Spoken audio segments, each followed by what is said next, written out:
Bonjour à tous et bienvenue à ce tout dernier épisode de notre série En route vers la Coupe du Monde 2026. Tout ça a commencé un an, jour pour jour, avant le coup d'envoi du tournoi qui aura lieu le 11 juin sur les ondes de RDS. On vous rappelle qu'on vous présentera tous les matchs de ce tournoi cet été. Tournoi présenté au Canada, aux États-Unis et au Mexique.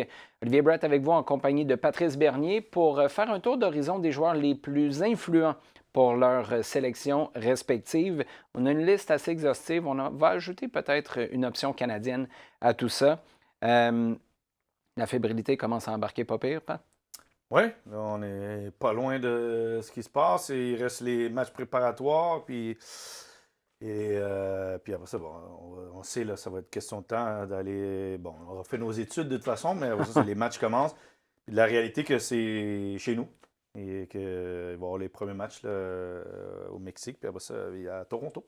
Juste pour vous mettre en contexte, Pat va, comme nous tous, travailler une quantité phénoménale de matchs. Tu as commencé quand? Au mois d'avril à donner ton contenu pour les premiers matchs en juin? Oui, Parce que il fallait déjà donner pas mal je pense, fin avril, donner le contenu qu'on prépare pour les matchs, préparer les équipes pour que ce soit visuellement, pas dire esthétique, mais qu'on sait ce qu'on nous présente et que ce que le public peut s'attendre à voir des équipes ben, on sait les 48 équipes, mais les équipes c'est ce que que moi je j'allais vais dire. couvrir, puis tous les autres aussi, et toi-même, que allons couvrir pendant ce mois et plus exhaustif de matchs de football.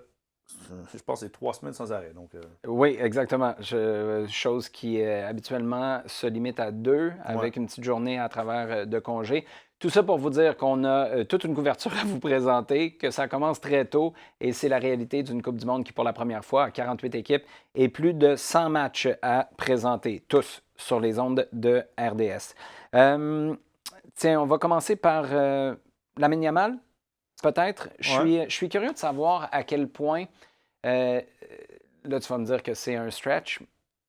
J'ai pensé à Nathan Saliba quand OK. j'ai pensé à Lamine Yamal parce que quand Nathan Saliba était toujours au CF Montréal avant son passage en Belgique, tu as dit des joueurs comme ça, tu faisais partie de milieux de terrain qui peuvent être dans le cœur du jeu, mais qui peuvent aussi peser offensivement d'un point de vue statistique. Et tu avais dit, pour un joueur comme Nathan, la différence entre passer un palier et en passer deux, trois, aller dans les plus grands championnats, ça va passer par sa contribution statistique. Lamine Yamal est un joueur phénoménal, mais en sélection, c'est 6 buts en 25 sélections. Tu me diras que c'est encore une carrière qui est très, très jeune.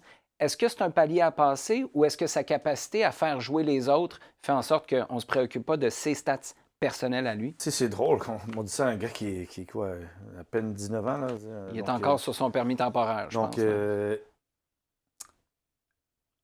ce qui m'inquiétait de lui, c'était tellement qu'il est monté en puissance vite, c'est est-ce qu'il va pouvoir le maintenir, du moins avec Restez tous là. les yeux rivés sur lui, puis que c'est sûr, les équipes ont encore plus d'intérêt à vouloir arrêter. Puis avoir, il semble avoir pris un autre palier de tenter encore plus, puis de s'en sortir encore plus.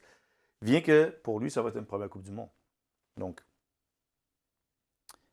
est-ce qu'on va le juger sur cette Coupe du Monde? Est-ce que ça veut définir sa carrière? Mais moi, je m'attends à ce qu'il pèse sur la Coupe du Monde parce qu'il semble avoir cette insouciance qui ne l'affecte pas. Et moi, je pense qu'il est très important à l'Espagne parce que il emmène, on disait qu'ils ont verticalisé leur jeu, Mm. mais c'est lui un peu qui débloque. On continue toujours à être dans notre ADN de collectivement faire circuler, mais lui, il apporte cette touche de individualisme, d'accélération, de déséquilibre par le dribble. Et ça va venir, ben, est-ce que sa contribution, on ne s'entend pas ce qui finit, moi je ne m'entends pas ce qui finit le meilleur marqueur du tournoi, mais qu'il est pesé sur un certain match. Donc, pour une Coupe du Monde, lui, si on dit qu'il a 2 buts, 3 buts et 2, 3 passes, ben, c'est une très bonne Coupe du Monde pour son âge, puis le style de joueur, puis de ce qu'il a contribué justement présentement dans les matchs. Et il semble, avec l'FC Barcelone dans sa dernière année, de devenir plus décisif et de vouloir aussi être plus décisif. Et oui, il est dans le show encore, mais tu sens que là, il veut marquer le but gagnant. Il rentre dans les Mm. c'est pas Lionel Messi, mais il rentre dans. Là, maintenant, moi, c'est match après match que je veux avoir un but, une passe. C'est pas juste j'ai dribblé les gars puis j'ai fait le spectacle, le fait ça en TikTok. je veux être celui qu'on l'équipe compte que je peux apporter la délivrance. Ouais, c'est Michael Jordan pour prendre Take the last shot pour avoir un buzzer beater. Juste pour remettre en contexte, au moment d'enregistrer l'émission, c'est 25 matchs de championnat disputés jusqu'ici pour Lamine Yamal avec le Barça, 14 buts, 10 passes décisives. C'est pour ça que je te parle. Puis ça, c'est phénoménal comme retour. C'est plus d'un but tous les 2 matchs, puis une passe décisive tous les 2 matchs et demi. C'est pour ça que je te demandais, est-ce que tu voudrais voir ça en sélection ou est-ce que la réalité des deux est trop grande? Non, je dirais La parce que, différence plutôt. tu sais, autant ce qu'il fait en club, c'est bien, mais quand tu arrives au échelon international, puis surtout, il joue pour l'Espagne, puis il va arriver, je suis pas sûr qu'il va avoir, oui, OK, Messi, Cristiano Ronaldo sont Des des phénomènes. extraterrestres. Tu sais, puis on base tout le monde sur ce qu'eux autres ont fait. Je pense qu'il n'est pas encore là d'être capable de contribuer à l'international. Ben, pas encore là. C'est façon de parler. Je pense qu'il a encore des marges à grandir. Même, je dirais que je le vois être plus dans l'axe du terrain pour peser sur un match que juste être dans le couloir et pas le fermer un peu ce qu'on a fait avec Lionel Messi. Si on a commencé à lui donner un peu plus de liberté. Ouais. Mais pas encore à être où ce qu'à tous les matchs, il marque un but puis où il a une passe décisive, où ce qu'il est décisif à match après match. Mais je m'attends à ce que ce soit un tournoi où il s'est révélé le dernier Euro, mais là, c'est peut-être la Coupe du Monde, c'est de confirmer qu'il fait partie de l'élite et qu'il est potentiellement un candidat au Ballon d'Or dans les prochaines éditions. Mi-vingtaine, déjà une 3e Coupe du Monde pour Kylian Mbappé. C'est difficile, hein? On a l'impression qu'il est là depuis toujours. Pourtant, ça a été une éclosion extraordinaire en Russie. Ensuite, le Qatar en 2022, victoire, finaliste. Est-ce qu'il y a quelque chose qui peut ébranler Mbappé à ce stade de sa carrière, avec ce qu'il a déjà vécu? La seule chose, je pense, c'est fin de saison avec le Real Madrid, voir commencer, parce que ça a été une année, ça a été une année assez complexe, on va dire, changement d'entraîneur. Au début, problème avec Mbappé, il ne s'adapte pas. Là, maintenant, on est dépendant d'Mbappé. Puis là, maintenant, on gagne sans Mbappé. Ah, on n'a pas besoin d'Mbappé. Donc, il y a tout ça qui vient parce qu'il vit en Real Madrid. C'est un des clubs, c'est pas le club le plus convoité médiatiquement. Mais il a une capacité, il faut lui donner, d'être très calme. Il a un. Je veux dire, c'est quasiment. Je ne suis pas un hitman, je veux dire, mais quand tu regardes, tu dis, il a une froideur qui semble jamais l'affecter. Oui, le monde dit bon, il dit les bonnes choses comme il est, mais quand tu regardes aussi, il joue. Il rentre dans la mentalité de Messi et Cristiano Ronaldo. Ouais. Moi, là, je peux changer le match à n'importe quel moment. Puis je manque une occasion. Il est plus mature que son âge depuis, on le voit dans ses Depuis toujours. entrevues. Puis là, une mentalité Michael Jordan. Ouais, c'est une mentalité de je peux faire la différence. Puis chaque effet d'avant ne compte plus. Je passe juste à la prochaine occasion. Vient à voir, pour moi, il est influent. Mais est-ce que la France peut vivre sans lui autant que l'Espagne peut vivre sans Lamine Yamal? Puis là, parlons, c'est pas de. Est-ce qu'on dépend de Mbappé avec la France comparativement à Lamine Yamal? C'est deux choses. On ne parle pas de est-ce que Mbappé c'est le meilleur joueur, hein? Mais quand on a parlé de la France en tant que club, quand tu regardes les autres, s'il n'est pas là, est-ce que la France peut toujours croire gagner un match? Je crois que oui. S'il est là, c'est sûr c'est un game changer qui est. Hein? Donc, mais c'est drôle parce que je crois que lui, Lamine Yamal, il a démontré des trucs pour on lui met des attentes. Je pense que Mbappé, à chaque fois, on attend qu'il choke. Lamine Yamal, c'est une question médiatique parce qu'on parle de son terrain. Je pense que Mbappé, on attend à un moment donné où on dit bon, il n'est pas surhumain, il est comme les autres. Puis il finit par toujours répondre. Puis je reviens à la finale où on se disait bon, l'Argentine, Fini. Le match est plié. Puis il ressurgit, puis il met son équipe en branle. Donc, il a une force mentale qui, quand on parle de jeunes, qu'est-ce qu'il faut.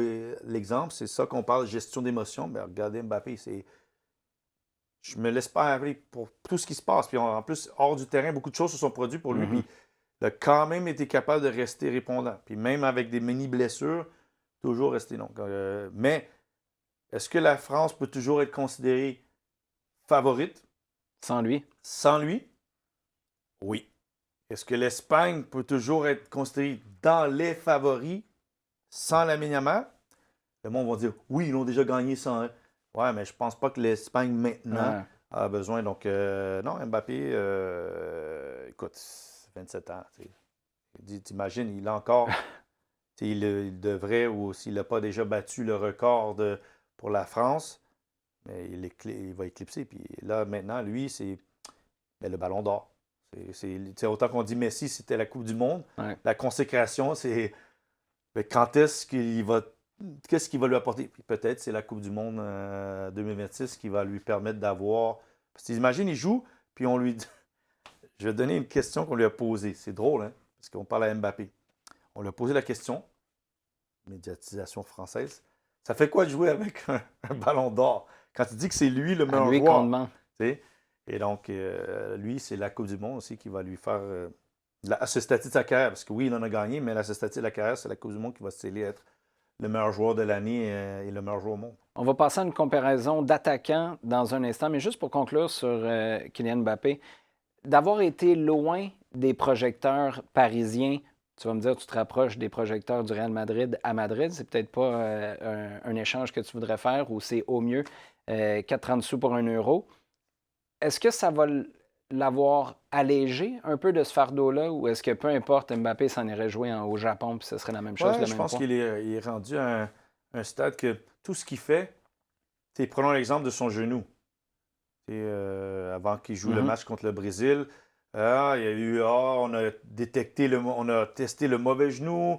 Là, il a dit, j'ai dû prendre une seconde opinion, puis je suis allé à Paris. Puis tout ça a fait un peu. Tout ce qu'il va faire, ça devient médiatique. Puis qu'il a été obligé de rétracter. Donc, parce que tout ce qu'il fait maintenant, il devient une nouvelle mondiale. Et donc, puis que le facteur qui est au Real Madrid fait juste l'amplifier. C'est juste que c'est sûr, je pense, pour la presse française, le facteur qu'il n'est pas au Paris Saint-Germain, parce que c'est telle pratique, il s'est pas. Il s'est engueulé avec Ouais. l'entraîneur, ou dans le temps, c'était Neymar. Il est moins, on voit moins, on attend juste de ce qui se passe au Real Madrid, je veux dire, moins sur les projecteurs français, mais toujours sur les projecteurs mondiaux, peu importe quel club dans lequel il va participer. Si on y va avec 2-9 maintenant, Erling Haaland et Harry Kane. Haaland a été phénoménal en qualification pour la Norvège, qui fait son grand retour en Coupe du Monde. Harry Kane, lui, tu parles de moins entendre parler à la maison d'un joueur qui a décidé de s'expatrier. Pour Mbappé, ça a été en Espagne. Pour Harry Kane, ça a été au Bayern, à Munich, il y a quelques saisons. C'est quand même, au moment de se parler, d'enregistrer 31 buts cette saison avec le Bayern, 70 buts en 112 sélections. Il y a le luxe d'avoir plus d'années derrière la cravate. Est-ce que dans quelques années, on regarde Haaland puis on parle des mêmes chiffres si c'est pas mieux? Pourtant, ceux de Harry Kane nous donnent le tournis. Mais Harry Kane, je pense que la meilleure chose, la meilleure chose, il est plus sur les projecteurs de la Premier League. Puis, la presse anglaise. Et de Tottenham, qui arrive toujours Oui, à court. il y a Tottenham qui est en cours. Puis, la presse anglaise, l'équipe nationale, qu'il doit faire gagner. Puis que. Donc, je pense qu'il est en Bayern. Il a confirmé que peu importe ce que je vais, je marque des buts. Donc, Mhm. je me mets dans la classe mondiale des meilleurs attaquants au monde. Et peut-être même libéré parce que jouer au Bayern, oui, il y a le profilage d'être au Bayern, d'être en Allemagne. Mais on n'est pas en train de parler de Harry Kane à tous les semaines. Tottenham, est-ce qu'il va partir? Est-ce qu'il va Ouais. partir? Il va rester? Est-ce qu'il devrait aller dans un plus gros club? Il est dans un plus gros club. Il marque. Il vient juste de concrétiser. Erling Haaland, Mbappé, moi aussi, je suis dans cette équation-là. Mhm. Et puis que je suis capable de faire jouer. Parce que c'est pas seulement qu'il marque des buts. Comment le Bayern Munich joue, il joue dans son rôle de pivot et il est capable de donner la dernière passe. Moi, je pense que, c'est mon avis, moins de pression sur les épaules parce que moins devant les projecteurs. Ça ne veut pas dire que l'Angleterre, on ne va pas lui mettre la pression. Mais tu l'as pas Mais, à l'année longue. mais à la Bayern, je me dis, OK, c'est Hollywood de la Bundesliga, mais moins sur, Harry Kane. Les associations anglaises et espagnoles sont peut-être celles qui mettent le plus de pression. Et d'être au Bayern, moi, je pense que ça va être bon pour lui d'arriver frais mentalement. Et de ne pas avoir joué la saison Premier League aussi, où on arrive au mois de mai, puis qu'on est on a carburé, puis qu'on est saturé. Donc, peut-être le facteur aussi ils sont plus ou moins quasiment champions en Allemagne, que peut-être qu'il va arriver frais pour une Coupe du Monde et peut-être être le tournant nécessaire pour l'Angleterre. On n'a pas parlé, mais l'Angleterre d'être un de ses favoris qui, elle aussi, n'a pas gagné, mais régulièrement dans le carré d'as. Et peut-être un Harry Kane plus frais mentalement pour permettre d'amener Let's Coming Home. Peut-être que 2026, c'est un meilleur présage pour l'Angleterre de ramener la Coupe du Monde, elle qui n'était pas à la Coupe du Monde 1994 aux États-Unis. C'est vrai. Erling Haaland, lui, est-ce que c'est... Tu sais, on aime penser que les qualifications, la réalité en Premier League pour gagner la Ligue anglaise, la Ligue des champions, se qualifier pour une Coupe du Monde avec une équipe qui ne s'est pas qualifiée depuis des décennies, c'est différent d'y être à la Coupe du Monde. Pourtant, j'ai l'impression que si on pense à Haaland, son approche, le fait que, tu parlais tout à l'heure, c'est des joueurs, on se demande s'ils vont devenir humains à un moment donné, c'est presque des robots. Il n'y a pas grand-chose qui se rapproche plus d'un robot offensif, du moins qu'Erling Haaland. Est-ce que tu le vois faire autre chose que remplir les filets à ce tournoi-là? Non, c'est sa marque de commerce, lui, ça va être marquer les buts. Tu vois qu'il a progressé dans son jeu d'au but puis de devenir compris, mais est-ce que ce sera un passeur? Est-ce que ce sera un Harry Kane? Non, je pense pas que c'est dans sa façon de jouer. C'est ses caractéristiques qui ressortent le plus. C'est une présence exceptionnelle, extraordinaire dans la surface, qui est je ne vais pas dire un casse-tête, mais qui doit être un pesant lourd dans la tête d'un défenseur, à dire qu'on mette un centre au sol ou aérien, ce gars-là, il va me dominer. Qu'on mette une passe en professeur, il a la puissance. Que je lui donne l'espace à l'entour de la surface, il a un pied gauche et maintenant il peut marquer du pied droit. Là, maintenant, arrive que, tant qu'on a parlé d'Mbappé, il l'a fait en club, mais il l'a fait sur la scène internationale. Erling Haaland, c'est chapeau. Il emmène la Norvège depuis tant de Coupes du Monde à retourner sur la scène. Mais lui aussi, son éthique de où est-ce qu'il va se tenir dans le futur de grand attaquant va venir à comment il apporte la Norvège, je ne vais pas dire de gagner, mais de vraiment performer à la Coupe du Monde et dire je suis terrorisant en club, mais je le suis aussi à un niveau international. Mais le penchant créatif, ça, on va donner ça à Martin Odegaard. Mais je crois que si un attaquant qui les défenseurs détestent jouer contre parce qu'il est une menace physique, mais aussi juste de superficie de la surface de réparation de gardien de but. Et lui, il y a des défenseurs qui doivent avoir des cauchemars de savoir je vais jouer contre Erling Haaland, puis qu'est-ce que je fais pour l'arrêter. Donc à voir s'il est capable de maintenir son cap de marquer des buts, parce que c'est quoi, 16 buts dans les qualifications sur 37. Et donc, d'un but sur 2 matchs, d'un but sur match. À voir. En ce sens-là, Haaland est plus important à la Norvège que Harry Kane l'est à l'Angleterre? Je les mettrais au même chapitre. C'est juste que Haaland a peut-être... On va s'attendre à ce qu'il transporte... Ben non, même pas là. Je veux dire qu'on s'attend à ce que Harry Kane transporte l'Angleterre. Autant qu'il a peut-être des meilleurs éléments autour de lui. On va, et puis en Angleterre, on va dire si on ne gagne pas, c'est parce que Harry Kane ne nous a pas transporté. Erling Haaland, il arrive avec moins de pression parce qu'on ne s'attend pas à ce qu'il soit dans le carré d'as, la Norvège. Mais la Norvège va aller aussi loin que Haaland est capable de mettre des buts sur juste moins de pression parce que la Norvège, ce n'est pas une nation qu'on s'attend à ce qu'il soit dans les 4 meilleurs et on ne s'attend pas à ce qu'il gagne la Coupe du Monde. Mais Haaland moi, je peux juste concrétiser. Lui, il a plus de marge de manœuvre pour concrétiser plus à gagner que Harry Kane. De meilleur attaquant au monde présentement et peut-être de tous les temps, si on peut dire. Ça, c'est toujours débattable. Tandis qu'Harry Kane, il est jugé sur est-ce que l'Angleterre peut gagner un tournoi finalement. Donc, plus de pression sur les épaules de Harry Kane. Ouais, Harry Kane fait dire c'est pas juste cette comparaison-là, mais bon, c'est la vie de jouer pour la Norvège ou de jouer pour l'Angleterre. Un duel sud-américain maintenant. Lionel Messi avec l'Argentine, Luis Diaz avec la Colombie. C'est des profils qui sont très importants à leur sélection respective, mais quand même différents. En Bundesliga cette année, Luis Diaz, c'est phénoménal. C'est 15 buts, 14 passes décisives en 25 matchs. Je veux dire, c'est des stats qui donnent le tournis. Je comprends, ça dépend du club pour lequel tu joues. 21 buts en 72 sélections, donc un rôle peut-être un brin différent en équipe nationale, mais tout aussi important. Si là, tu as à choisir entre Messi et tout ce qui vient avec, peut-être la dépendance aussi, qui peut être positive quand ça va bien, mais contre-productive quand ça va moins bien, ou Luis Diaz avec la Colombie? Qui est le plus important à ce stade-ci? Je dirais que Luis Diaz a besoin de devenir comme Messi, où ce que la Colombie est dépendante de lui.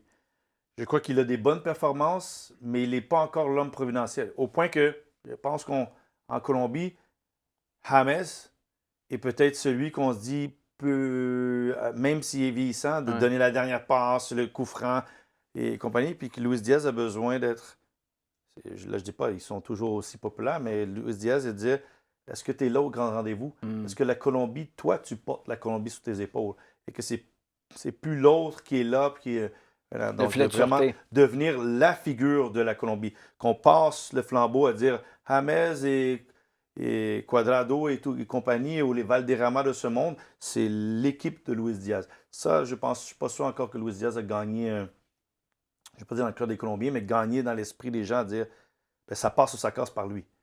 Et peut-être cette saison avec le Bayern de Munich, lui, a fait passer un cap de dire ben, je suis constant, je peux marquer parce que son temps à Liverpool a été bien, mais pas aux attentes. Et tandis qu'au Bayern de Munich, il répond, il marque, il fait marquer, il marque des buts sensationnels et il semble avoir pris un step-up en club. Maintenant, est-ce que ça peut se transporter à la Colombie? Parce que Lionel Messi, encore pour l'Argentine, il reste toujours l'homme providentiel. Même à l'âge qu'il est, même au temps, même que le jeu est consacré, on vit avec, il est capable de faire la différence. Et on le voit, oui, le monde va dire, bon, c'est un MLS. Ouais, mais il pèse encore. But, action et même but projeté, c'est toujours l'homme qui est. Puis pour l'Argentine, il est toujours là. Donc, présentement, Messi est encore plus important que Luis Diaz l'est à la Colombie, à Luis Diaz de devenir le Messi de la Colombie. Ça montre à quel point un bon tournoi, ça avait été le cas pour James en 2014. Oui. À partir de là, c'est comme si la légende était instantanée. Et c'est la raison pour laquelle il y a des mamans de jeunes enfants qui vont lui donner un bébé dans les bras au Stade Saputo quand il vient jouer avec un club mexicain pour, je ne sais pas, faire bénir leur enfant ou quelque chose comme ça. C'est le statut de légende que James a. Je t'en pose une dernière. 2 joueurs canadiens. Si on considère que les deux sont en santé, on considère ce dont le Canada va avoir besoin pour passer au prochain tour. Qui est plus important pour Jesse Marsh, Jonathan David ou Alphonso Davies? Si je pense présentement, en tant que j'adore Alfonso, puis qu'il a une influence, peut-être sa dernière saison fait qu'il perd un peu de rythme et de valeur à ce niveau-là, Jonathan David. Je pense que Jonathan David, quand il vient à l'équipe nationale, il aurait pris du présent. Il a marqué des buts décisifs. Il est là. Il a cette sérénité de personnalité, puis en même temps, ça dégage sur le terrain, d'être calme. On peut compter sur moi. Il est rassurant. Tandis qu'Alfonso n'a pas eu encore ce match. On le sait, il est flashant, il a le flash, il a le panache, il a le style, il a de la vitesse. Hein? Et peut-être que lui, il se mettait trop de pression à dire je dois devenir ce joueur comme Luis Diaz que je parlais de. Mais pour moi, Jonathan David, c'est parce qu'il fait jouer les autres. J'ai un pressentiment que lui, il rend les autres meilleurs quand il est sur le terrain. Qu'Alfonso n'a pas encore gagné, pas ce respect envers les joueurs parce qu'ils savent ce qu'il peut apporter, mais il n'a pas encore gagné cette crédibilité-là de dire ça repose sur moi ou je suis capable d'élever cette équipe-là à un autre niveau. Même si je pense qu'il a les qualités, mais il n'est pas encore arrivé au même niveau que Jonathan a démontré que dans les moments clutch, vous pouvez compter sur moi. Puis je vais faire le travail défensif, je vais être le liant ou je vais être le finisseur. Et donc, Jonathan David, présentement, est très important à l'équipe nationale canadienne. D'avoir été sur le carreau pendant 1 an, est-ce que ça va peut-être avoir permis à Alphonso Davies de comprendre qu'en simplifiant les choses, on peut avoir une plus grande influence? Parce que j'ai eu l'occasion, en mars, quand je suis allé rencontrer l'équipe nationale, de discuter avec Jesse Marsh, qui m'a dit « J'ai passé beaucoup de temps à échanger au quotidien, au cours des dernières années, à échanger avec les joueurs, et mon habitude, c'est de ne pas donner beaucoup d'attention aux joueurs qui vont bien, qui sont en santé, qui jouent à chaque semaine. C'est plutôt à ceux qui sont en difficulté, qui sont moins utilisés ou qui sont carrément blessés. » Je présume qu'il va y avoir eu quelques appels FaceTime ou Zoom entre Jesse Marsh et Alphonso Davies avec tous les pépins physiques qu'il a connus. De voir que l'équipe nationale se porte bien sans soi, est-ce que ça peut peut-être enlever ce sentiment-là d'avoir besoin d'être le sauveur à tout coup? Je dirais que le facteur qu'il a manqué l'année, peut-être, c'est, je ne veux pas dire revenir le goût de jouer et tout, mais de dire là maintenant, je dois me focusser sur revenir en santé. Puis de ne pas être le sauveur de l'équipe nationale canadienne. Revenir à la base. D'enlever cette pression, parce que c'est sûr, on met Alphonso, il joue à Bayern Munich. Il a été dans le meilleur 11 FIFA. Il est considéré par plusieurs un des meilleurs latérales gauche à évoluer dans le monde du foot. Donc, ce qui fait que logiquement, quand il arrive à l'équipe nationale canadienne, n'oublions pas, c'est un latéral gauche. Il ne joue pas numéro 10, il ne joue pas numéro 9. Il n'est pas dans l'axe. Même si on sait qu'il y a des joueurs qui peuvent peser. Puis c'est pas Lamine Yamal sur le côté ou autre qui fait la différence par ce moment. Moi, je pense que ça va lui aider d'enlever le poids qu'on semble lui mettre et que peut-être lui-même se met par-dessus. Et après ça, on l'a nommé capitaine aussi, qui n'est pas mauvais, parce que c'est vraiment ça. C'était une responsabilisation de lui-même. Moi, j'ai un pressentiment que c'est bon qu'il soit en arrière-scène présentement pour arriver frais mentalement, autant qu'on lui souhaite d'arriver frais en santé. Je pense que ça va arriver, là, parce qu'il a encore du temps devant lui, puis sa blessure clairement démontre que c'est pas aussi grave qu'on le pensait. Mais oui, c'est d'arriver frais et de comprendre que l'équipe, elle a survécu sans lui. Et que là, moi, je suis une pièce dedans, une pièce importante, mais je ne suis pas la pièce. Parce que les égos, qu'on veut ou pas, j'ai joué dans les vestiaires. Quand tu te sens trop important, tu veux faire trop, puis là, tu commences, puis je vais revenir, pénalty contre la Belgique, je me rappelle bien. De dire, ouais, je vais aller le prendre parce que c'est moi qui dois le prendre. Quand, non, c'est le meilleur tireur qui doit le prendre. Et là, c'est où est-ce que Alphonso doit arriver pour que, en équipe nationale, on voit l'Alphonso qu'on voit au Bayern Munich. Tout ça s'en vient, difficile à croire, mais dans quelques semaines seulement. C'était la dernière de toutes ces émissions en route vers la Coupe du Monde 2026. Pendant la dernière année, Pat, ça a été un grand, grand plaisir. On a souvent des commentaires comme quoi tes anecdotes, ta capacité à survivre dans une famille qui est déchirée avec tout ce qui s'est passé avec l'Italie dans la dernière année aussi. Bref, ça a été un grand, grand plaisir de partager ces émissions-là avec toi. Un gros merci. Oui, merci Olivier, ça a été un grand plaisir. Et là, là on va le vivre. Là, justement. Ça va être la beauté des choses. On en a parlé, mais là, on va le vivre vraiment. Et on peut justement vous donner un rendez-vous. Ça commence le 11 juin avec le coup d'envoi sur les ondes de RDS. On vous présente tous les matchs de cette Coupe du Monde 2026. On vous souhaite un excellent tournoi et merci d'avoir passé cette dernière année avec nous.